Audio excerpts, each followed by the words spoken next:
자, 두 번째 영상입니다. 23강이고요. 우리가 지금 조선 정부의 본격적인 개화 정책 그리고 미국과의 소통상조약 체결을 봤습니다. 그 이후 이런 개화 정책에 대한 조선 유생들, 성리학자들의 대응은 어땠는가를 보겠습니다. 4번 양반 유생들은 왜 위정척사 운동을 벌였을까? 그 위정척사가 뭔지부터 정리를 해야겠죠. 19세기 후반 양반 유생들, 주로 성리학을 공부한 사람들은 조선의 전통적인 유교 질서를 지키고 서양의 침략과 문물을 물리치자라고 해서 위정척사 운동을 전개했습니다. 여기서 위정이라고 할 때 정은 바른 것을 의미해. 정. 요게 바로 바른 것이죠. 조선의 전통적인 유교 질서를 호위하고 지키고 서양의 침략과 문물을 물리치자. 요게 배척이잖아요. 서양의 침략과 문물을 사악한 것으로 보고 요것을 배척하자 이렇게 주장한 겁니다. 그런데 이런 위정척사 운동은 우리 조선이 경험하고 있는 이런 역사적 사건이나 배경에 따라 조금씩 성격을 달리하고 서로 다른 주장을 펼칩니다. 그래서 1860년대, 70년대, 80년대 당시의 상황과 그에 대한 주장을 각각 대응을 시켜서 기억을 하셔야 돼요. 자, 60년대 우리 병인양요라고 하는 사건 겪었습니다. 프랑스가 자신들의 선교사의 죽음을 빌미로 강화도를 침략했던 사건이야. 분명 프랑스는 이에 대한 책임을 물으면서 조선이 개항하고 교역할 것을 주장했습니다. 이때 서구열강가는 통상을 하면 안 된다라고 하는 통상 반대 운동을 펼쳤고요. 그러한 주장을 척화주전론이라고 합니다. 화친을 배척하고 전쟁 혹은 전투를 주장했다라는 것이죠. 배척, 주장 이렇게 보시면 되고요. 대표적인 인물로 이항로라는 인물 그리고 기정진이라는 인물이 있습니다.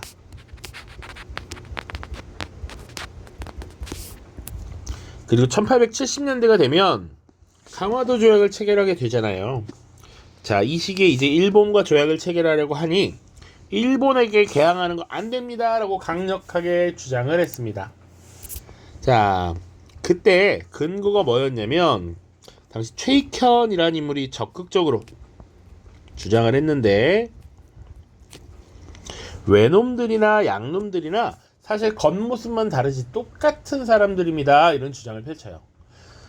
이거는 사실 자본주의에 대한 어떤 이해도 포함이 되는데 기계로 만든 대량 생산된 물품을 조선에 들여와서 판매하면 조선의 수공업자들은 한 땀 한 땀 손으로 하는 것이기 때문에 상대할 수 없다. 조선의 수공업자가 몰락할 것이다. 이런 주장을 펼쳐요. 최익현입니다. 그리고 80년대가 되면 지금 조선 책략이 유포되었고 그리고 정부는 개화 정책을 추진하고 있죠. 또 조선 책략 유포 이후에 미국이랑 수교를 하려고 하는데 이것을 반대하는 움직임을 보이게 됩니다. 그 대표적인 사례가 영남 만인소라고 하는 거예요. 영남 지역의 유생 10,000명이 사인했다, 서명했다라고 보시면 돼. 상소를 올리는데 여기 10,000명이 동의했다. 이것을 주도했던 대표적인 인물이 영남 지역의 유생 이만손이라는 인물이 있어요. 이렇게 대대적으로 지금 반대를 펼치니까 정부는 사실은 이것을 무마시킬 필요가 있었습니다. 그래서 강경 대응을 통해 유생들의 이런 위정척사 운동을 진압했고요. 그리고 이러한 위정척사의 정신은 1890년대 이후에 일본의 침략이 본격화되면 일본에 대한 저항, 의병운동으로 일어나게 됩니다. 위정척사라고 하면 사실 1890년대 이후 의병까지 포함시켜서 보는 경우가 많아요. 요게 일반적인 위정척사 운동이고요. 반면에 일부 유생들은 무조건적인 반대가 아니라 일부 필요한 거 받아들이자 이렇게 주장하는 사람들도 있습니다. 그런 주장을 동도서기론이라고 해요. 동양의 도, 철학, 성리학은 지키되 서양의 기술을 받아들이자라는 주장이죠. 그래서 유생 중에 일부는 동도서기론이라는 걸 내세우면서 정부의 개화 정책 자체를 지지하는 상소를 올리기도 합니다. 자, 요 서기에 중심을 주면 됩니다. 서양의 과학기술 혹은 무기, 군사력 이런 것들을 수용하자라고 했던 것이죠. 이게 사실은 청나라의 양무운동, 중체서용이라는 기조와 비슷하게 보면 됩니다. 그래서 위정척사운동과 동두서기론 봤는데 영남만인수 자료가 교과서에 있어서 같이 보시죠. 114쪽입니다. 수신사 김홍집이 가지고 온 황준원의 책을 보니 머리털이 곤두서고 가슴이 떨리며 통곡이 나오고 눈물이 흐릅니다. 러시아는 본래 우리와 혐의가 없는 나라입니다. 그리고 러시아, 미국, 일본은 우리의 입장에서 모두 같은 오랑캐입니다. 그들 사이에 누구는 잘해주고 누구는 나쁘게 대하는 건 어려운 일입니다. 라는 얘기입니다. 자, 지금 당연히 이 책은 조선책략을 얘기하는 것이겠죠. 이 조선책략은 특히 일본과 맺고 미국과 연합해야 된다 이런 표현을 하고 있는데 그에 대한 대응이라고 보시면 되겠습니다. 자, 마지막 주제, 사실은 진짜 마지막에 하나 더 있는데 5번 가시면 그럼 99인들은 왜 봉기하였을까 이런 주제가 있어요. 요것을 우리가 이제 이모군란이라고 합니다. 이모군란의 배경부터 보시죠. 개항으로 구식군인 등 도시빈민의 삶이 악화되었다 이렇게 표현합니다. 자, 구식군인들도 차별을 받고 있어. 급료가 밀렸거든요. 그 뒤에도 나와 있지만 별기군에 비해서 차별 대우를 받았다라고 했어요. 근데 요거 빈민의 삶, 도시 빈민의 삶은 왜 점점 악화되었는가 요거를 체크하셔야죠. 기본적으로 도시에 가난한 사람들은 당장 먹고 사는 문제를 해결하는 게 중요해. 근데 왜 이 사람들의 삶이 어려워졌느냐? 당시 조선이란 나라에 쌀값이 크게 오릅니다. 자, 쌀값이 그럼 왜 올랐느냐를 유추할 수 있어야 되죠. 바로 조일 무역규칙 체결 이후에 일본 상인들이 자국에 필요한, 그러니까 일본에 필요한 쌀을 대량으로 사갔어. 그러니까 우리는 의도하지 않게 대량 수출을 하게 된 것이고 조선인들이 먹을 쌀이 부족했기 때문에 쌀값이 크게 오르니 가난한 사람들은 더 먹고 살기 힘들어졌다라는 얘기입니다. 자, 그리고 당시에 개화 정책을 추진한답시고 많은 예산이 필요했어. 그래서 농민들, 주로 이 농민들에게 많은 세금을 거두게 됩니다. 그 과정에서 집권 세력은 부정부패를 저지르는 경우가 많았죠. 이런 집권 세력, 당시 왕비 민씨와 그 측근 세력에 대한 반감이 굉장히 심화되었다라는 것도 한 가지 포인트가 됩니다. 그래서 구식군인들이 들고 일어났을 때 그 군인들뿐만 아니라 주변의 도시 빈민들이 함께 여기 동참하면서 사건이 커졌다 이렇게 보시면 돼요. 이모군란 과정 보겠습니다. 밀려있던 급료로 받은 쌀, 그 당시 구식군인들이 12달이나 월급이 밀렸다고 해요. 13달이 되는 달에 겨우 한 달치 월급을 주겠다라고 해서 기쁘게 달려갔다라고 합니다. 그런데 그 쌀에 모래와 쌀 껍데기 겨가 섞여 있어서 제대로 된 쌀이 아니었어. 그래서 구식군인들이 그동안 참다가 결국 들고 일어날 수밖에 없었죠. 게다가 한성의 민중들이 합세합니다. 구식군인들이 들고 일어났대. 우리도 힘을 합해야 되는 거 아니야? 라는 생각을 했던 것이죠. 왜냐? 당시 한성의 빈민들은 먹고 살기 힘들었고 이것이 다 개화정책 자체 때문이다 라고 본 거죠. 그래서 개화정책에 대한 반감이 컸기 때문에 구식군인들의 이런 반란에 동참하면서 궁궐을 수색하기 시작합니다. 자, 당시 일단 군인들을 중심으로 활동이 쭉 이루어지는데요. 자신들을 차별하던 이 신식군대 별기군이 문제야. 그래서 별기군의 일본인 교관을 살해했고요. 심지어 일본과 개항한 이후에 우리 삶이 어려워졌어. 그러니까 이들을 다 쫓아내야 돼 라고 생각했겠죠. 일본 공사관을 습격했고요. 그리고 개화 정책을 결정한 민씨 집권 세력을 공격해야 했기 때문에 궁궐을 습격하고 정부 고관을 살해하는 일까지 벌이게 됩니다. 자, 그 과정에서 위협을 느꼈던 왕비, 굉장히 위협을 느낄 수밖에 없었던 것이 민비를 찾아라 라고 해서 궁궐을 막 쫓아다녀요. 개화 정책을 추진했던 것이 왕비 민씨와 측근 세력이었기 때문에 그렇습니다. 당시 왕비는 충주로 피신을 떠나게 되고요. 왕이었던 고종은 이 혼란한 시기를 수습하기 위해서 흥선대원군을 불러서 사태 수습을 맡깁니다. 흥선대원군은 고종의 아버지입니다. 근데 왜 흥선대원군이냐? 기본적으로 흥선대원군은 예전에 외국배가 이렇게 깔짝깔짝 쳐들어왔을 때 통상수교를 거부했던 인물이죠. 개화정책의 정반대에 위치했던 인물이고, 그리고 민생안정책을 추진하면서 당시 민중들에게 어느 정도 지지를 받는 인물이었습니다. 그래서 이 흥선대원군을 앞세워서 분노한 사람들의 마음을 누그러뜨리려 했다라고 보시면 돼요. 그래서 흥선대원군은 개화정책 자체를 획지화하고, 심지어 왕비가 이미 사망했으니까 너희 해산해라 이렇게 얘기를 하는 것이죠. 심지어 죽지도 않은 왕비, 흥선대원 입장에서 며느리인데 장례도 치릅니다. 그런데 문제는 뭐냐? 어느 정도 수습이 되려고 하는데 도망갔던 왕비 민씨와 그 측근 세력들이 당시 청나라에 긴급히 사신을 보내서 이것을 해결해달라라고 요청하고요. 청나라가 군대 3,000을 파견합니다. 3,000명의 군대를 파견해서 조선에 상륙하게 되고 이 이모군란을 진압하는데 주도적인 역할을 수행하게 되죠. 당시 이 봉기가 그럼 왜 일어났느냐?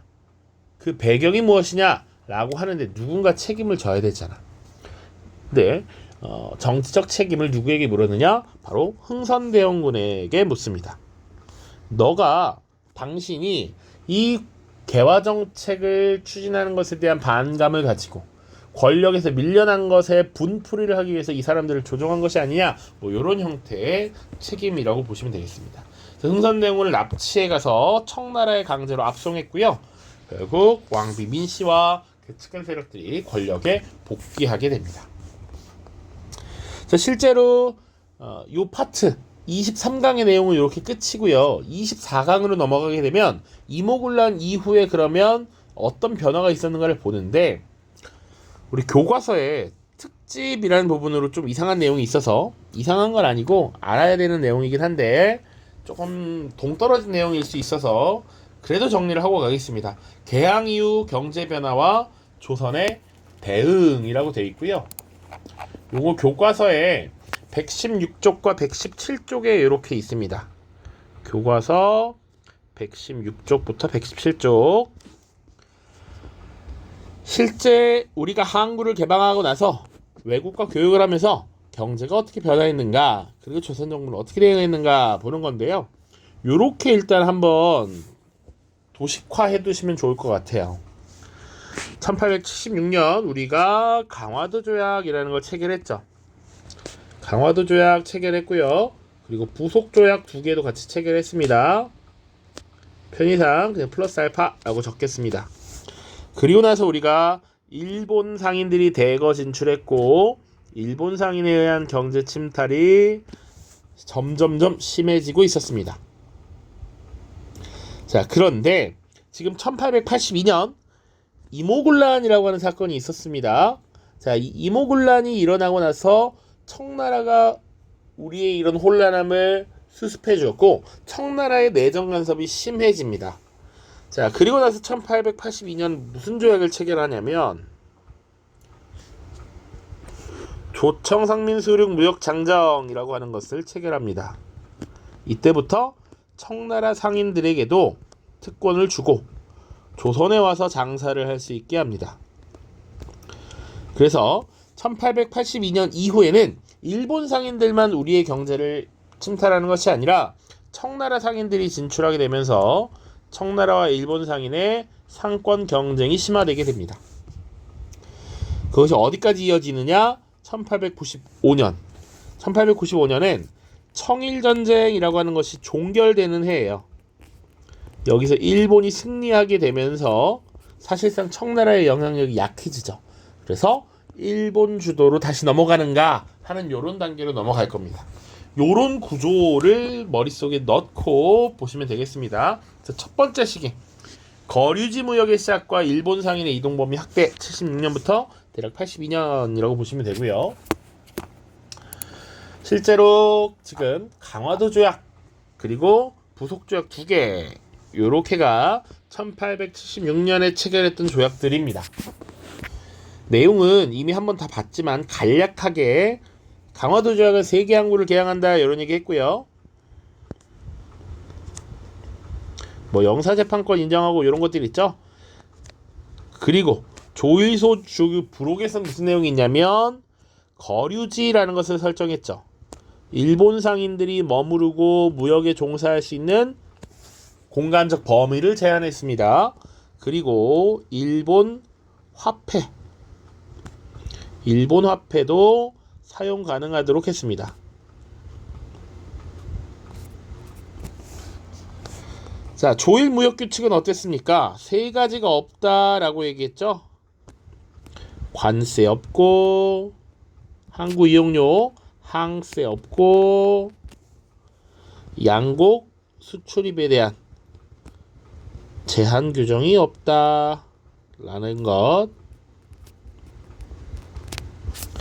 자, 그러다 보니까 일본 상인들이 본격적으로 진출했고 당시 조선의 상권을 야금야금 침탈해 갔던 것이죠. 자, 82년에 있었던 조일주 속약은 뭐냐?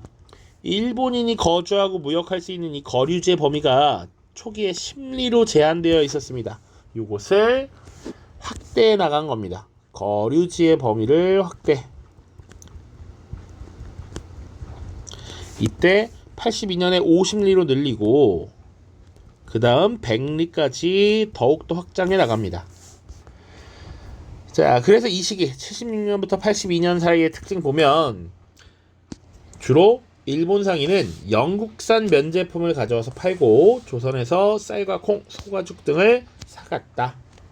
그 결과 국내 면포 생산 농가와 수공업자들이 점차 타격을 받았고 쌀 부족으로 쌀값이 폭등해 일본의 경제 침탈에 대한 반감이 높아졌다 라는 얘기죠. 자, 실제 오른쪽 그래서 그래프 보시면 우리가 주로 수출하는 것의 대부분은 쌀과 콩 같은 곡식이었고요. 일부 소가죽이 있었고 수입하는 것의 대부분은 면 제품이었습니다. 그래서 어떤 학자는 쌀을 팔아서 면을 산다라고 해서 미면 교환 이렇게 표현하기도 합니다. 그리고 그래프 보시면 1876년 개항 이후에 지금 무역량이 교역량이 크게 급증하고 있다라는 것도 자연스럽게 볼 수 있는 부분이죠. 무역량이 급증하고 있습니다.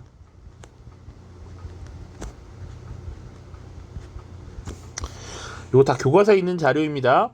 여기 보시면 부산 개항장 초기에 10리였다가 50리, 100리 이렇게 늘어나는 걸 볼 수 있습니다. 자, 그러면 두 번째 82년에 이모군란이라고 하는 사건을 청나라가 진압해 준 이후 청나라와 일본의 무역 경쟁 그리고 거류지 무역 자체가 큰 의미가 없어져요. 그거 보겠습니다. 조청상민소령 무역장정이라고 하는 것은 기본적으로 임오군란의 결과 체결한 조약입니다. 우리가 아직 다루진 않았는데 자, 조선과 청나라에 장사하는 백성들, 상민들이 물과 육지에서 무역할 때 지켜야 될 내용들이라고 보시면 돼요. 근데 어떤 내용이 담겨 있냐면 조선은 옛부터 오랫동안 제후국으로서 중국이 속방을 우대하는 것이다. 속방은 속국이란 얘기야. 원래부터 우리말 따르고 우리의 영향력 하에 있는 나라다라는 얘기입니다. 요거 일부러 청나라가 넣었고요. 제2조는 읽어보시면 범죄 사건에 대해서 조선 인민이 원고가 되고 청나라 인민이 피고가 되면 청나라에서 재판한다. 이거 무슨 내용입니까? 당연히 영사재판권을 얘기하고 있는 것이죠.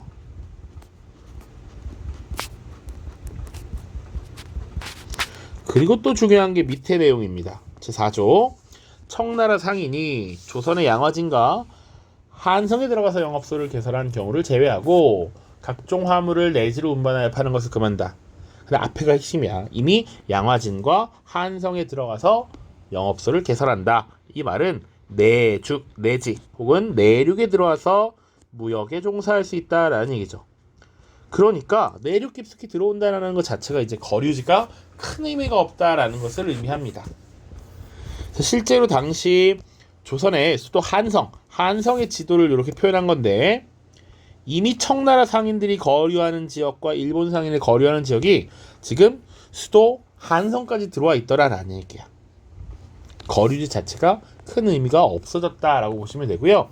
그러다 보니까 1882년부터 그 이후 대략 1895년까지 청나라와 일본이 치열하게 상권 경쟁, 무역 경쟁을 벌이게 됩니다. 그럼 왜 1895년이냐? 1895년이 되면 청나라와 일본이 전쟁을 벌이게 됩니다. 조선에서의 주도권을 두고 사실 1894년부터 이미 전쟁을 벌이게 되고요. 그 전쟁이 끝나는 게 1895년인데 그 결과 체결한 조약이 시모노세키 조약이에요. 자, 이 조약을 체결하면서 사실상 조선에 대한 주도권은 이제 일본이 가진다. 이런 형태의 내용을 넣어놔요. 그러니까 자연스럽게 청나라 상인들은 1895년 이후에 점차 조선에서 이탈하는 경우가 생겨나는 것이죠. 자, 물론 그 이후의 내용도 또 다뤄야 되는 게 있지만 그것은 그 파트 가서 다시 설명하도록 하고요. 조선에서도 여러 가지 조약을 체결하고 지금 외국 상인들이 진출하고 있는데, 이런 불평등한 조약들에 대해서 이것을 고치기 위한 나름의 노력을 기울입니다. 그래서 1883년에 체결된 조일 통상장정이라고 하는 내용이에요. 요거 보겠습니다. 제9관, 화물이 세관을 통과할 때는 첨부된 세금 규칙에 따라 관세를 납부해야 된다라고 돼 있어.